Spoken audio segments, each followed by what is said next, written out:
할렐루야. 아멘. 오늘 밤에도 주의 은혜가 함께 하기를 주님의 이름으로 축원합니다. 아멘. 자, 함께 나눌 말씀의 제목은 어리석은 부자 비유를 함께 말씀을 나누겠습니다. 이 비유가 참 많아요. 예수님의 비유가 34가지 같아요. 그 비유만 우리가 잘 알고 그 비유된 말씀을 우리의 삶 속에 잘 적용만 해서 살아가더라도 하나님 앞에 우리가 자랑할 것이 있는 믿음의 사람으로 세워질 수 있게 됩니다.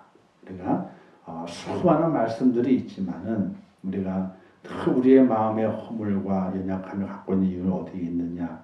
그 말씀이 내 것이 안 되기 때문에 그래요. 공부를 잘하는 친구들은 이렇게 얘기를 하게 됩니다. 영어 단어를 다 외우잖아요. 다 외웠어 이제는. 그러면 찢어가지고 사전에 씹어먹잖아. 먹는데 그렇게까지. 그게 뭐예요? 내 거라 이거야. 내가 먹었다 이거지. 내가 다 안다 이거예요. 내 것이 되게 되면 그때부터는 쉽게 갑니다. 그러나 내 것이 안 되면요 껄끄러워요. 껄끄러워. 그러니까 식사를 하시다가 좀 약간 질긴 나물을 먹든지 시래기를 먹게 되면 이 사이에 심 있죠. 심, 하얀 심. 거기에 딱 낄 때가 있어. 조그만한 게. 아주 가는 실 같은 것이 꼈는데 어떻게 입안이? 아이고, 혀를 놀리고 물을 하고 안 빠지면 어떻게 돼? 이게 얼마나 불편한지 몰라요. 그러다가 이제 치실이라든지 이걸 해가지고 딱 뺐어. 빼면은 그게 그렇게 시원함을 느끼잖아요. 응? 딱 빼보게 되면 별것 아니야. 철사가 박힌 것도 아니고, 그죠? 음식물인데 그 시래기 중에서 거기 안에 심이 있잖아요, 그죠? 그 심이 조그만한 게 딱 거기 이빨과 이 사이에 딱 끼게 되니까 이게 얼마나 불편한지 몰라요. 오늘 우리가 하나님의 말씀이 믿음을 가지고 살아가는데 영양분이 되고 힘이 돼야지 불편함이 되면 안 되는 거거든요. 이 사이에 말씀이 딱 껴버리잖아요. 그러면 그 말씀이 엄청나게 불편한 거예요. 내가 먹지를 못했어. 내 것이 안 됐어. 내 것이 안 되면 말씀이 불편한 거예요. 내 것이 되면은 영양분이 되지만은 내 것이 안 되면 불편하다. 하나님의 말씀이. 그래서 그 불편함을 없애고 그 말씀을 내 것으로 만드는 그런 축복자 꼭 될 수 있기를 주님의 이름으로 축원합니다. 자, 이 비유를 왜 말씀하셨느냐? 그 이유가 13절에 기록이 되어 있게 되죠. 가족의 유산의 논쟁의 중재자가 되어 달라고 하는 부탁을 받게 됩니다. 이제 뭐냐면 아마 아버지가 돌아가셨겠죠? 그죠? 그래서 형제들이 유산을 분배해야 되는 거예요. 근데 형이 좀 욕심이 많았나 봐. 욕심이. 왜냐? 그 당시 이스라엘 백성들은 자손들이 많았어요.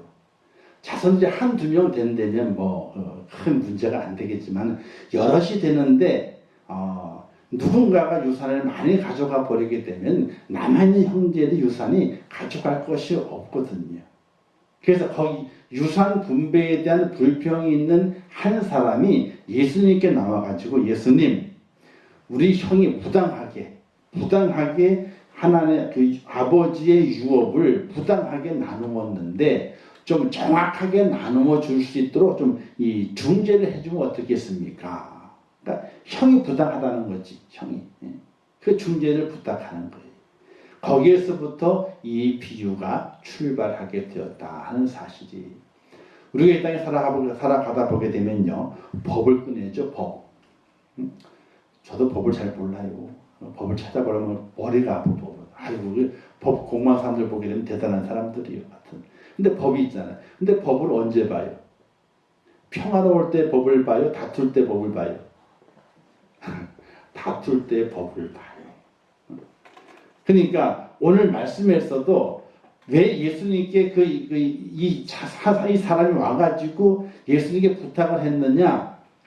유산을 나누는데, 유업을 나누는데 형이 부당하게 아마도 많이 가져갔겠죠?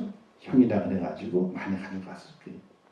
그러니까 여기에 대해서 부당함을 이야기해주고 그리고 그 정확하게 형제들과 나눌 수 있도록 좀 중재를 세워달라. 이 문제가 아니었으면 이 사람은 예수님께 안 나왔을 거예요. 근데 이런 문제가 있기 때문에 예수님이 나오게 된 거예요. 여기에서 우리가 또 하나 은혜를 깨닫는 것은 하나님 만나고 예수님 만나는 건요. 문제가 없으면 안 만나요. 내가 문제가 있다라고 인식하기 때문에 하나님 만나고 예수님 만날 수 있었던 거예요. 의인은 없나니 하나도 없다. 모두가 다 죄인이다. 모든 사람이 죄를 범하였음에 하나님의 영광이 되지 못하였다. 이렇게 말씀했잖아요. 즉 내가 죄인됨을 깨닫는 그 순간에 하나님께 나올 수 있는 이유가 되는 거예요. 이유가. 소리가 믿음 생활의 처음은 시작은 교회에 나왔다고 믿음 생활 시작하는 것이 아닙니다. 내가 하나님 앞에 엄청난 죄를 지어서 하나님의 심판을 받을 수밖에 없는 그런 존재, 진노의 마귀의 자녀, 진노의 자식이라는 그 사실을 깨닫는 그 순간부터 믿음의 시작이에요. 교회에 나왔다고 다 믿음이 시작하는 것이 아니에요. 내가 하나님 앞에 죄인이고 진노받을 자녀고 정말 하나님의 심판을 받을 수밖에 없는 그런 존재라고 하는 것이 깨달아지는 그 순간부터 믿음이 시작된다. 이렇게 보게 되는 거예요. 그래서 그것을 증명하는 것이 세례 받는 것. 왜 세례 받을 때 고백하잖아요. 죄인됨을 아십니까? 믿으십니까? 예 하고 고백하잖아요. 그게 진짜인지 가짜인지 그걸 몰라 아무도. 본인과 하나님만 알아.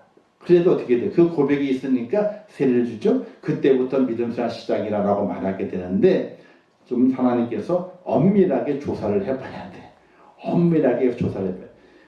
차명인지 진짜 이름인지 조사를 해봐야 돼. 아이고 이 얘기 왜 하는지 모르세요?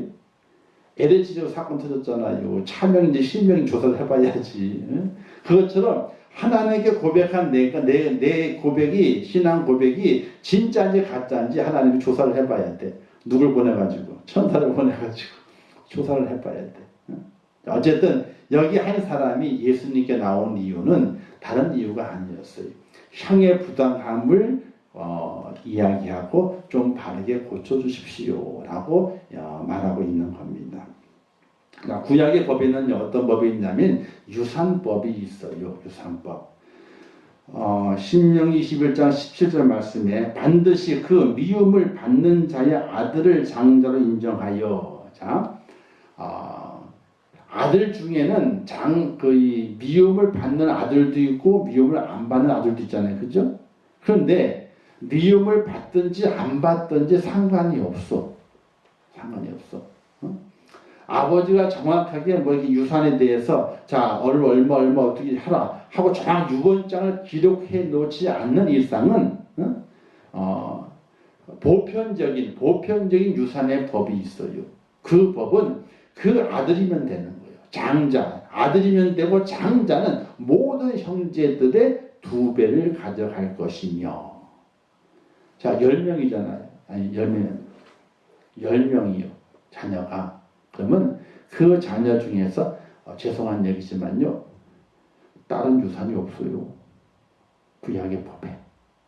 근데 아들이 없고 딸만 있으면 유산이 가. 왜? 딸은 뭐라 그래 우리가요? 추가 외인이어가지고 딴 집에 딴 집 아들이 받은 유산이 있거든요. 그래서 그걸 같이 받기 때문에 딸은 아들과 딸이 있으면 딸은 유산을 안 줘요. 성경에서. 근데 딸만 있으면 받게 돼 있어. 아버지 것을. 그리고 아들도 없고 딸도 없어 누가 가지는 거예요? 이제 그 주변의 형제들, 가까운 형제들, 친인척들이 그 유산을 나눠 가지게 돼 있어요. 그게 우리나라도 마찬가지예요. 우리나라는 이제 딸들도 자격이 있다고 그러잖아요. 그렇죠? 근데 아들, 딸이 없어. 그럼 어떻게 돼요? 주변의 사람들, 가까운 친인척들이 그 유산을 그 법에 따라서 나누어 가지게 돼 있어요. 그래서 유언장을 남기는 건 참으로 중요해요. 근데 유언장이 없으면 보편적인 유산법에 따라서 유산을 나누게 되는데 맏형, 장자는 2배를 가진다는 거예요. 그래서 아들이 없으면 딸에게 상속되고 아들, 딸이 없으면 형제들에게 상속된다. 이런 법이 구약에도 있었습니다. 그래서 유산을 상속하게 되어 있는데 장자의 권리는 다른 형제들의 두 몫이다는 거예요. 지금 우리나라도 마찬가지예요. 지금요. 장남에게 되면 두 몫이 돌아가요. 두 몫이 법적으로 기본적으로 그렇게 돼 있어요. 근데 이제 유언장에 써져 있으면 상관이 없는데 그게 안 써져 있으면 일반적인 유산법에 의해 가지고 장자는 두 몫을 갖는다. 근데 거기에 대해서 또 소송을 걸어. 그죠? 형이 뭐 한 일 있어 엄마 아빠한테. 그래가지고 부모님 살아계실 때에 누가 더 잘 봉양했느냐 그걸 재판으로 따져 형제들이. 그래가지고 어떻게 돼요? 형이 가져갔던 배로 가져갔던 것은 어떻게 돼요? 더 많이 부모님을 봉양했던 사람에게 이 자녀가 부모를 더 많이 봉양을 했다. 그래서 이쪽을 줘야 된다. 더 많이 줘야 된다. 이렇게 판결하는 경우가 있긴 있어요.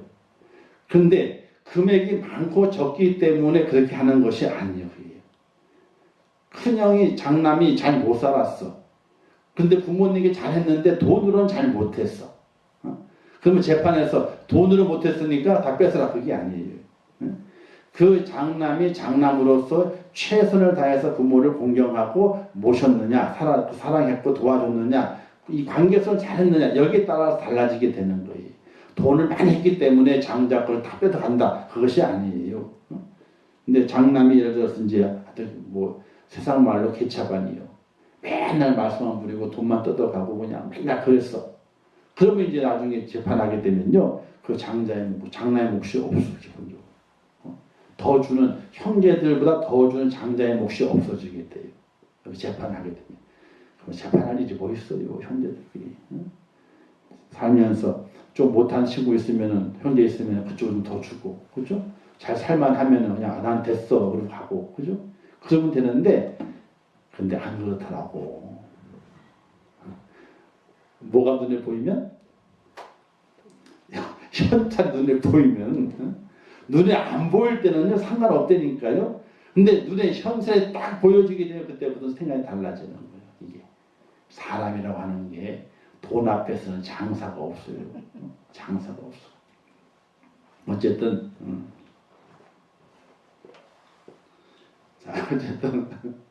자, 오늘 말씀에 이제 그 사람이 와서 유산 분배에 대한 논쟁을 중지해 달라 이렇게 부탁하면서 예수님께서 이 어리석은 부자에 대한 비유를 드시게 됩니다. 자, 그런데 그렇게 중지할 것을 구하는 자에게 주님 뭐라 말씀하시냐면요. 누가 나를 너희의 재판장으로 세웠느냐? 물건을 나누라고 나를 세웠느냐? 이렇게 책망하시면서 삶과 탐심을 물리쳐라. 기본적으로 답을 주시게 돼요. 교회도 그런 경우가 있대요. 이제 한 교회에 이제 그 형제들 다 다녀. 근데 부모님이 좀 잘 살았어. 돌아가셨어. 유산을 분배하는 거예요. 근데 그 유산 분배가 불공평하다고 누구한테 와서 판결해달라고요? 목사님께 와가지고 목사님 보고 형제 다 불러다가 좀 사리에 맞게 잘 해달라고 그렇게 부탁을 하는 사람도 있대요. 그럼 돼요, 안 돼요? 교회 큰 소리 나게 할 일이 있어요, 이게?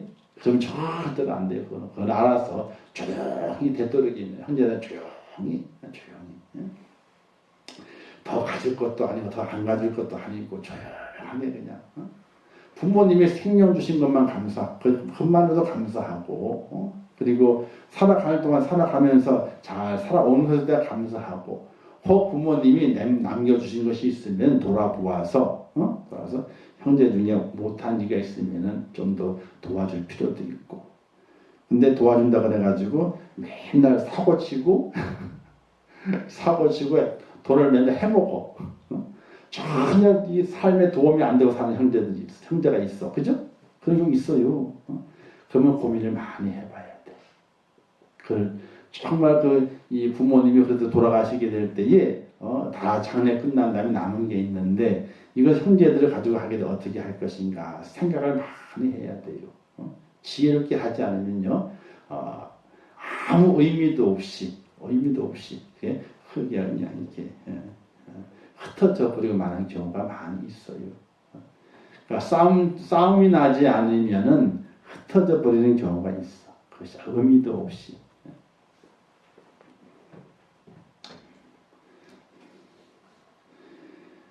자, 비유의 내용이 뭐냐? 자, 비유의 내용은요. 소출이 풍성한 부자가 있습니다. 그죠? 그 부자 소출이 많았습니다. 풍년이 들었습니다. 논밭에 곡식이 많아가지고 수확을 했더니 많아졌어요. 많아지니 이 주인이 말하기를 하인들의 말하기를 자 곡간을 헐고 더 크게 지어라. 곡식과 물건을 거기에 쌓아 두어라. 열해 동안 편히 쉬며 먹고 마시고 즐거워하자. 이렇게 이 소출이 많은 부자가 생각을 하게 됩니다. 아마도 큰 풍년을 만났겠지요. 근데 소출을 다 걷어보게 되니까 창고가 모자라 넘쳐가지고 왜? 그 전에 있던 곡식도 남아있었고 또 새로운 곳 집어넣다 보게 되니 창고가 넘치는 거예요. 이 창고 가지고 안 되겠다 이거지. 기분이 좋아서 더 큰 창고를 짓고 거기에 다 집어넣어놔라. 그리고 내가 이것을 가지고 여러 해 동안 이 여러 해는 뭐냐면요. 그 다음에 흉내도 가뭄이 들어도 어려움이 와도 나는 걱정 없이 평안하게 내 곡식에 이 곡간에 들어있는 그 곡식을 통해 가지고 평안히 먹고 살겠다라고 하는 그런 마음을 가지고 이 주인이 그렇게 하게 되는 겁니다. 그래서 우리가 살아가게 될 때에 소출이 많은 풍성한 부자처럼 그냥 자기만 위해 쌓아두는 그거는 별로 그렇게 좋은 영향력을 못 끼쳐요. 우리의 가족 안에서도 그렇고 이웃 관계에서도 그렇고 내가 그때 좋은 영향력을 미치기 위해서는 뭔가 다르게 행동할 수 있는 지혜로움이 필요하게 되는 거예요. 세상 사람들은요 돈이면 껌뻑 죽어요. 근데 저는 돈이면 껌뻑 안 죽어요. 돈은 제일 밑바닥거예요 사실은. 돈 갖고 뭘 하면 저는 껌뻑 안 죽어요. 돈은 항상 난다. 하나님을 가져가시면 싹 가져가시는 거고 주시면 없는데 확 주시는 거예요. 그런 물질관을 갖고 있거든요. 물질은 내가 잘 사용해야지 좋은 물질이 되지 그것을 잘못 사용하게 되면요 가장 더럽고 추한 것이 되고 말아요. 그래서 물질은 자랑할 것이 아니에요. 내가 어떻게 잘 사용할 것인가를 선하게 생각해야 되는 것이지 그것이 자기의 자랑이 되면 절대로 안 되는 거예요. 어쨌든 이 부자는 그 물질을 어떻게 자기를 위해서 쌓아두고 평생 동안 먹고 살단 말이 이렇게 생각을 했어요. 근데 예수님께서 그 소출이 많은 부자에게 말씀하시는 것이 있게 되죠. 어리석은 자여 오늘 밤에 내 영혼을 찾으면은 이 모든 것들이 누구의 것이 되겠느냐 이렇게 말씀하시는 부분이 있어요. 예수님의 대답이죠. 사람에게 중요한 것이 무엇인가를 말하게 돼요. 사람에게 중요한 것이 무엇인가? 내 영혼을 찾으면 죽는다는 거잖아요. 그죠? 사람은요, 영혼이 떠나면 죽는 거예요. 육이 죽어서 영이 죽는 게 아니에요. 영이 떠나가면 육이 죽는 거예요, 그냥요. 영이. 그러니까 이 몸뚱아리는 영혼을 집어넣은 집이요. 집이다. 장막집이 무너지면 이 육신의 장막집이 무너지면 죽는 거거든요. 근데 육신의 장막집이 왜 무너지느냐? 영혼이 떠나가기 때문에 그래요. 하나님께서 그 영혼을 부르시기 때문에 그 육신 장막이 무너지게 되는 거예요. 근데 여기 말씀하시는 것이 내 영혼을 찾으면 영혼을 데려가잖아요. 그럼 몸은 죽어. 그러면 너가 창고에 쌓아두고 여러 해 동안 우리가 먹고 즐기자 했던 이 모든 것들이 누구의 것이 되겠느냐는 거예요. 우리가 살아가게 될 때에 물질을 지혜롭게 잘 사용하지 못하게 되면요. 살고 난 이후에 나에 대한 평가가 그렇게 좋은 평가가 되지 못해요. 죽은 나는 듣지 못해요. 그러나 내 주위에 있는 형제와 자녀들과 형제들 모든 이들이 어떻게 돼요? 내가 죽은 다음에 나에 대한 평가를 해요. 근데 그 평가가 어떤 평가가 가장 먼저냐? 물질에 대한 평가예요. 저 사람이 어떻게 살아왔는가. 그 물질에 대한 그 평가를 하게 돼 있어요. 그래서 우리가 우리 속에 있는 것을 가지고 어떻게 돼요? 자기를 위해서 재물을 쌓아두지 말고 하나님께 쌓아두라. 이렇게 말씀하게 돼요. 쌓아두는 것이 아니에요. 그것을 선하게 잘 사용을 하고 필요한 곳에 사용하고 하나님의 영광을 위한 곳에 사용하고 나의 선함을 증명해내는 드러내는 데에 사용할 수 있는 그런 지혜는 필요하게 되는데 우리는 내 창고에 쌓아둬요. 내 창고에 쌓아둬. 근데 뭐라고 말씀하시죠? 다른 것을 보게 되면요. 이제 나오겠지만은 재물을 쌓아두게 되면 동록과 구멍이 나가지고 도둑놈이 도둑질에 간다 하는 말씀도 기록이 되어 있어요. 자, 사람의 행복은 어디에 있느냐? 사람의 평안은 어디에 있느냐? 소유에 넉넉함이 있지 않다는 거예요. 요즘 주식이 난리죠, 그죠? 주식이. 근데 주식 하시는 분들이 잘 생각을 해야 돼요. 주식이 올라서 가격이 내 주가가 삼성 주가가 지금 8만 원, 예를 들어 8만 원이야. 5만 원대 샀는데 8만 원이네. 3만 원이나 벌었네. 번 거예요, 안 번 거예요? 벌었다고 착각을 해. 주식을 팔아가지고 돈이 내 손에 들어와야지 번 게 되는 거예요. 주식으로 남아있잖아요. 번 게 아니라니까요. 근데 회사 이런 일이 많대요. 나 삼성 샀는데 예를 들어서 5만 원 샀는데 8만 원 올랐어. 내가 천주 갖고 있었는데 5만 원, 3만 원 올랐으니까 천주는 얼마예요? 3천만 원, 3천만 원 벌었으니까 친구들이 야, 너 축하한다. 한 장 사라 이거야. 알았어. 막 퍼먹었어. 근데 돈을 번 거예요, 안 번 거예요? 그날 저녁에 쓴 돈만큼 손해 본 거예요. 돈은 어디가 있어요? 저기 주식으로 종이 쪽지가 저 안에 들어가 있다니까요. 종이 쪽지로 가 있다니까. 그걸 팔아가지고 내 손에 들어와야만이 어떻게 돼요? 그게 내 돈이 되는 거예요. 그런데 사람이 욕심이 생겨.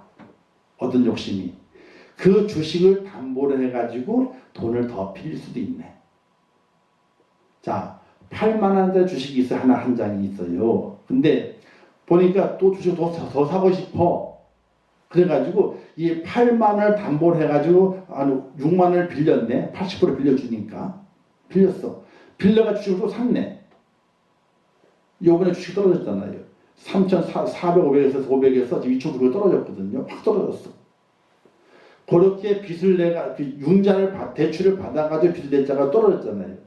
그 사람은 나중에 잘못하게 되면 깡통이 되는 이유가 있는 깡통 주식이 되는 거예요.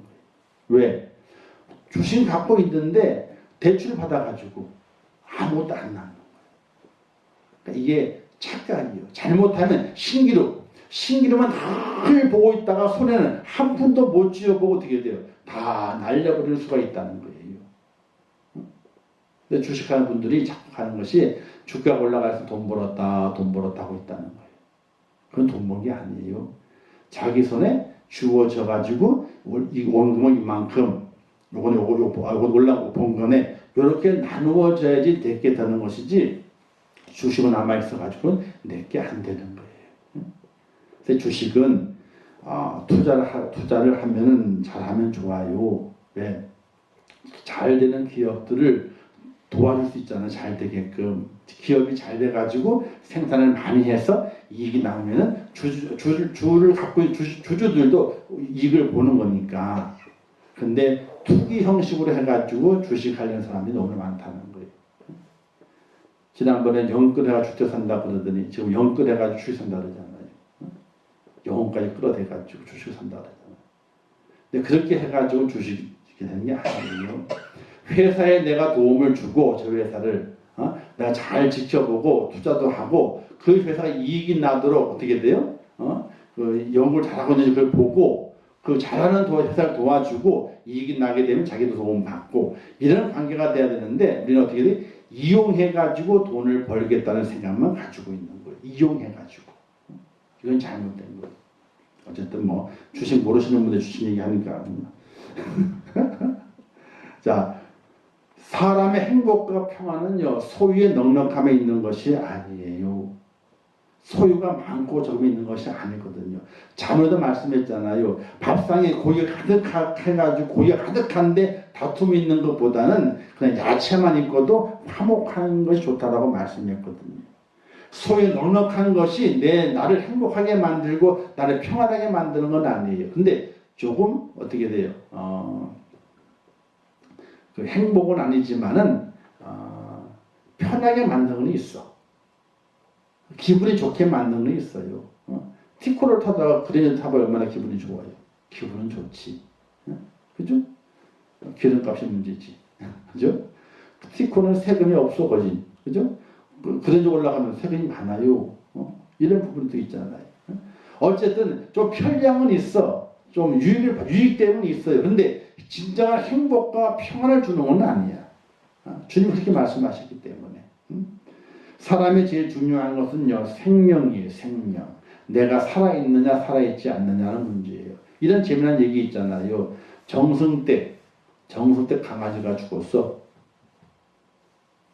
어떻게 됐어요? 문지방이 다 따랐대요. 뭐 하려고? 강아지 문상하려고. 근데 정작 정승이 죽었어. 어떻게 됐어요? 파리 새끼 한마디 안 오더래. 이게 사람이 살아있어야 되거든. 정승이 그 있지만 그가 정승이 살아있어야 되는 거예요. 살아있지 않은 정승은요 소용이 없는 거예요. 정승의 감수도 중요하지만 그 정승이 살아있어야지 사람에게 대접을 받는 거거든요. 오늘 우리가 내 영혼이 살아있고 내 몸이 살아있는 것, 영육간에 살아있는 것, 이것이 바로 최고의 가치고 최고의 행복이라는 사실을 기억하고 내 생명의 주관자는 오직 하나님이시기 때문에 하나님 안에서 내가 살아있다고 하는 그것만 가지고도 나는 최고의 행복자임을 기억하면서 살아갈 수 있는 믿음의 사람이 돼야지. 있고 없고의 문제 때문에는요 늘 불행하게 사는 거예요. 그렇잖아요. 부자가 99칸이 있는데 부자가 99칸이 있는데 다 울상이요. 왜 울상이게요? 법으로 99칸까지밖에 못 갖게 만들어서 아무리 부자래도 근데 그 마음이 100칸을 갖고 싶은 거예요. 그러니까 99칸이 있어가지고 잠을 자는데 이리저리 잠을 방이 너무 많은 거예요. 칸이 많아. 그럼에도 불구하고 늘 맨날마다 아이고 그래. 왜? 한 칸 더 갖고 싶어가지고. 사람이 그러면 인생이 불행한 거예요. 행복한 것이 아니에요. 있는 것이 불행한 거예요. 자, 사람의 중요한 생명이 알아셨죠? 자, 하나님신 분복이 있습니다. 감사하는 영광을 돌리며 하나님 주신 것을 올바로 사용하여 하늘에 복을 쌓아두는 하나님께 부요한 자가 되라. 이렇게 말씀하시게 돼요. 땅에 쌓아두지 말고 하나님께 쌓아둔 부요한 자가 되라. 성에 마태복음 6장에 있잖아요. 너희를 위하여 보물을 하늘에 쌓아두라. 이렇게 말씀도 읽게 됩니다. 자, 하늘에 쌓아두는 방법 뭐냐? 하나님이 기뻐하시는 일을 하는 거예요. 기뻐하시는 일. 우리 성도는요, 이 재물을 쌓아두는 게 아니에요. 하늘에 쌓아둬야 돼요. 근데 하나님이 기뻐하시는 일을 하게 되는 거예요. 하나님 기뻐하시는 건 뭐냐? 다른 것 없어요. 먹고 마시는 거 안 좋아하셔. 먹고 마시는 거. 다 먹는 건 다 똥으로 다 나가. 똥 되는 건 안 좋아하셔, 하나님께서. 그거 아셔야 돼요. 아셨죠? 하나님 다 먹고 마신다 똥 되는 건 안 좋아하신다니까요. 뭔가 남겨야 돼. 어떻게? 땅크가 이런 데 증인이 되라. 그리고 또 말씀하시기를 너희는 가서 모든 족쇄제를 삼아 아버지와 아들과 성령으로 세례를 주고 내가 너희 분모들을 가서시키게 하라. 볼지어다 생존자까지 너희와 함께 항상 있으리라. 뭐예요? 하나님의 복음, 구원의 복음을 증거하는 것이 바로 하나님께 쌓아두는 하나님의 일이요. 내가 가지고 있는 모든 재능들, 내가 가지고 모든 소유 것들을 가지고 하나님의 복음을 증거하는 곳에 쓰는 것이 바로 보물을 하늘에 쌓아두는 것이에요. 그래서 하나님 기뻐하시는 것이 뭐냐? 선교와 전도와 구제예요. 이 세 가지가 하나님이 기뻐하시는 겁니다. 선교는 우리나라 밖으로. 우리가 지금 이제 우리 교회도 이제 선교하는 교회를 좀 이제 만들어가기 위해서 선교사 찾고 있어 지금. 우리가 지원할 선교사 찾아가지고 처음에 파송하게 되면 사람이 다 돼줘야 되거든요. 아직 그게 안 되고 조금이라도 매월 얼마 지원해서 우리가 선교에 눈을 뜨고자 해서 선교사를 찾고 있는 중이에요. 지금 현재 한 상반기 내에 한 2명이나 3명 정도 찾아가지고 우리가 좀 멀리 가까운데 이렇게 정해가지고 선교하는 데 만들어서 선교 지원들하고 이렇게 쭉 꾸준히 하면서 선교에 좀 눈을 뜨고 그렇게 선교하는 일에 우리가 좀 쓰임받는 교회가 되고자 좀 노력을 하고 있는데, 선교는 우리나라 밖으로 하는 거죠. 전도는 우리 이웃들이 하는 거죠. 구제는 교회 밖의 사람들을 구제하는 거예요. 교회 안에 사람을 구제하는 것이 아니라 교회 밖의 사람을 구제하는 거예요. 그래 어떻게 뭐가 나게 되는 거예요? 이웃들에게 좋은 교회라는 소문이 나게 되는 거예요. 그래서 교회는요, 전도와 선교, 구제 이게 없으면요, 그것을 사용해가지고 하나님의 복음을 증거하고 하나님 나라를 자랑할 수 있는 그런 교회가 되게 될 때에 그게 사명 감당하는 교회가 되는 거예요. 그래서 먹고 마시는 것은 하나님 기뻐하시는 것이 아니에요. 초대교회 때는요, 먹고 마시는 일이 있었어요. 근데 그게 성만찬으로 진행됐어요. 왜 그렇게 진행됐느냐? 그 당시 예수 믿으면요, 쫓겨나요. 먹을 것이 없었어. 굶어야 돼요. 그래서 교회에서 많은 성도들이 뭘 갖고 왔어. 있는 이들이 해도 갖고 와가지고 없는 나눠가지고 고픈 배를 채워줬어. 교회에서. 그게 초대교회 때 성만찬이었어. 그게. 그렇게 해서 배를 채워서 주일날 배를 채우고 그러고 가는 거예요. 그리고 구제를 많이 했어요. 왜? 예수 믿는 것 때문에 쫓겨나가지고 굶는 일이 태반이었거든요. 직업이 없어가지고. 그래서 교회 믿음으로 들어온 사람들 중에서 그 어려운 이들을 구제하는 데 교회가 많이 사용을 했어요. 근데 지금은 그게 아니에요. 지금은 교회 안에서의 구제가 아니라 교회 바깥의 구제예요. 우리 주변의 이웃들을 구제하고 어려운들 도와주고 어려운 학생들 도와주고 이렇게 선발해가지고 도와주는 건데, 그 도와주는 쉽지 않아. 우리 지난 저쪽에 평당에 있을 때에도 우리 한번 해봤잖아요. 그죠? 그 가게 정해가지고 생활용 다 해가지고 싸가지고 가봤었는데, 좋아하지만은 그 선별하기가 참 힘든 거예요. 그게요. 근데 어쨌든 교회에서 하면 그 지역에서 사랑의 사명을 감당하는 것인데 구제가 꼭 필요하게 되는 거예요. 그리고 전도도 해야 되고 선교도 해야 되고, 이것이 하나님이 기뻐하십니다. 여기에 내가 가지고 있는 모든 것들 동원해서 드리게 될 때에 하늘에 쌓여지는 보화가 될 수 있다 하는 것이, 자, 주시는 교훈은요, 내게 허락하신 본분을 전도, 선교, 구제하는 사업에 사용을 해야 됩니다. 그래서 자기를 위해서 재물 쌓아두게 되면 좀과 동록과 구멍을 뚫고 도둑질 해 간다라고 했어요. 자, 좀과 동록, 구멍이 뭐냐? 예기치 않은 일, 다투는 일이 생겨가지고 내 있는 것을 소비해 버리게 되는 일이 발생한다는 거예요. 이 땅에 쌓아두게 되면요, 다 없어진다는 거예요. 뭘 통해서? 예기치 않은 일이 발생해. 그래서 없어져. 그리고 다툼을 통해 가지고 없어져요. 근데 그것을 우리가 하나님께 쌓아두게 될 때에 그 쌓아두는 것이 하나님께 쌓여지는 상이 되고 보물이 된다 하는 걸 기억하시면서, 이 어리석은 부자가 했던 우리 모습을 우리가 따라가는 것이 아니라 내게 허락하신 그 분복을 가지고 내가 어떻게 선교하고 어떻게 전도하고 어떻게 교회 밖에 어려운 이들을 구제할 것인가, 이것을 깊이 있게 생각하고 헌신할 수 있는 그런 귀한 모습이 아름다운 성도의 모습이요, 하나님의 칭찬을 받는 축복자가 된다는 사실을 기억하시면서, 그래서 하나님께 부유한 자가 되어야 돼. 하나님 저 부자예요. 돈이 많아 부자가 아니고, 복음을 위해서 또 어려운 이웃을 사용함을 통해 하는 제가 부자예요. 부자예요. 우리가 가끔 신문에 보잖아요. 김밥장수 할머니가 평생 벌었던 100억을 학교에 기증했다. 또 우리가 이 얼굴음 천사 연말에 보기 나타나잖아요. 얼굴음 천사가. 그래가지고 몇 천만 원씩 뭐 해가지고 동사무소 줘가지고 쌀을 팔아가지고 이웃에 나눠주라고 하는 분들. 그분들은 부자예요, 정말로. 근데 그분들은 그 마음이 부자예요, 벌써. 마음이 부자예요. 오늘 우리 그리스도인들이 하나님 앞에 부유한 자가 돼야지, 세상에 부유한 자가 돼가지고 자기 이름을 나타내는 것은 절대 하나님이 원하시는 것이 아니라는 거예요. 그런 믿음의 자세를 가지고 우리가 살아갈 수 있어야 되는데, 오늘 저와 여러분이 오늘 말씀에 있는 것처럼 어리석은 부자가 아니라 하늘에 하나님 앞 부유한 자가 되는 부자, 그런 부자 꼭 될 수 있기를 주님의 이름으로 축원합니다. 기도하겠습니다. 좋으신 아버지 하나님을 감사합니다. 오늘도 함께 하심을 감사합니다. 말씀 잘 깨닫게 하시옵소서.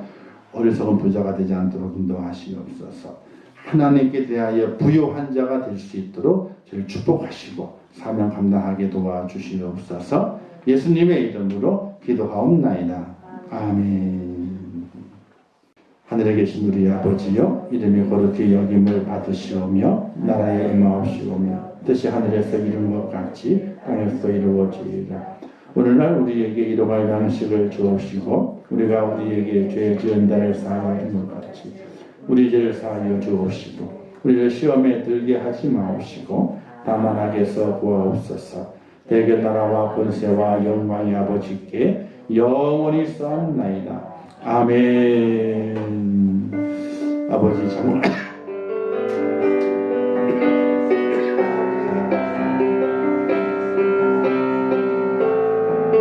아버지 인도하시면 감사합니다. 오늘 말씀 잘 기억하게 도와주시고 주님 말씀 믿게 도와주시고